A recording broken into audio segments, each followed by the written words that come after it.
My mom got a phone call. She pulled over the car, started bawling. At first I thought it might have been my grandpa. I could tell something was awful. When she told me it was George, I sat there shocked.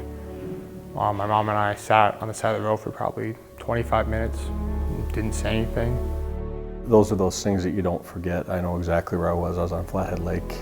We were on vacation, and Mr. Warman, my music teacher, called me, and he just stopped everything. My first reaction is still the same as my reaction today, and that is just no, George, no way. It just was unbelievable. Still is. On July 13th, 2013, Lisa Lopez found her only son, George, dead in the downstairs guest bedroom from a self-inflicted gunshot wound. He was 15 years old. A couple years later, and it's still real emotional and raw. I think just the fact that he was gone forever was what went through my mind. I think it hit me the hardest, was someone that I'd known my whole life I was never going to see ever again. He wasn't the type of kid that got bullied. He was a popular kid. He was well loved. He was good at what he did. He was the type of kid that loved football, loved school, had friends. But he was hurting inside, and for whatever reason, he couldn't let me know. He didn't let me know. And I would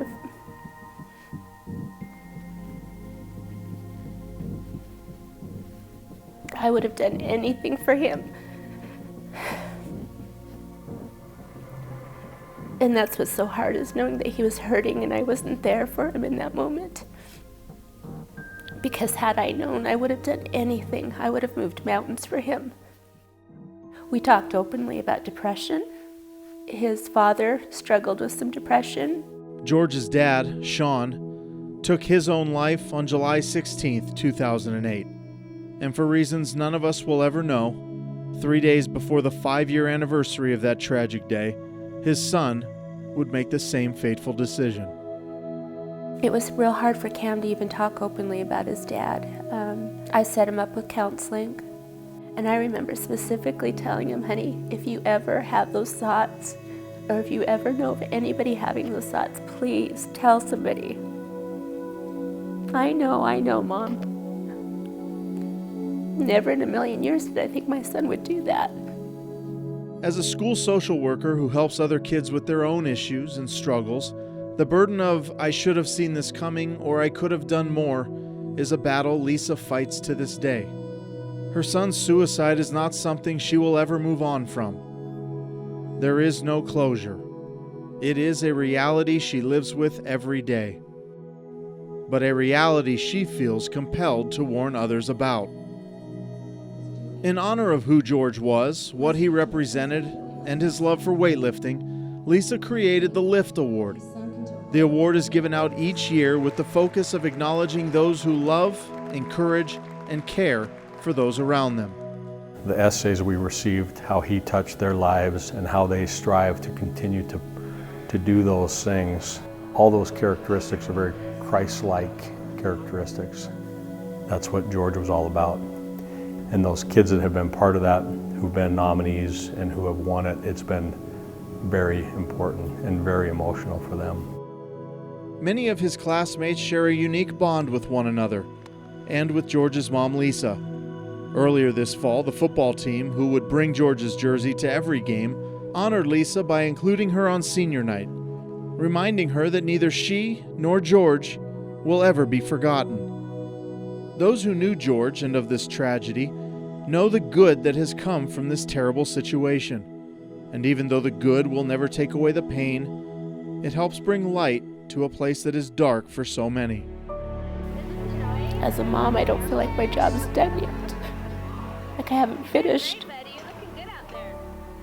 And so I pour that into my kids. I pour that into this, trying to nurture and help those that are struggling. I've had friends tell me, this is it, this is you. This is the cross you get to bear. And it doesn't have to be a bad thing if it saves people's lives. if it helps people. I don't ever want anyone to feel that isolated and alone and desperate that they have to make that kind of a choice. Reach out, make the phone call, do the next thing. Say a prayer and say, God, I need you right now, help. It'll come. Some ways, unimaginable ways that you don't expect, but it'll come. Never told anyone this actually, but like a week and a half after he committed suicide, I had a dream, and it was the most vivid dream I think I've ever had in my entire life, and it was George and Jesus and me, and we were talking, and George just said, don't worry about me, tell my mom how much I love her, don't worry about me. I've never had an experience like that, and I don't think I ever will again, but it helped me, realize that maybe good can come out of it, maybe we could learn a lesson instead of be angry. In a moment of despair, George made an irreversible decision that would affect more people than he could possibly imagine. No one more than his own mother. And yet, she soldiers on, telling her story, George's story, in hopes of saving as many as she can with faith, hope, and love. And the message that there is always help and you are never alone. Brandon Sullivan, MTN News.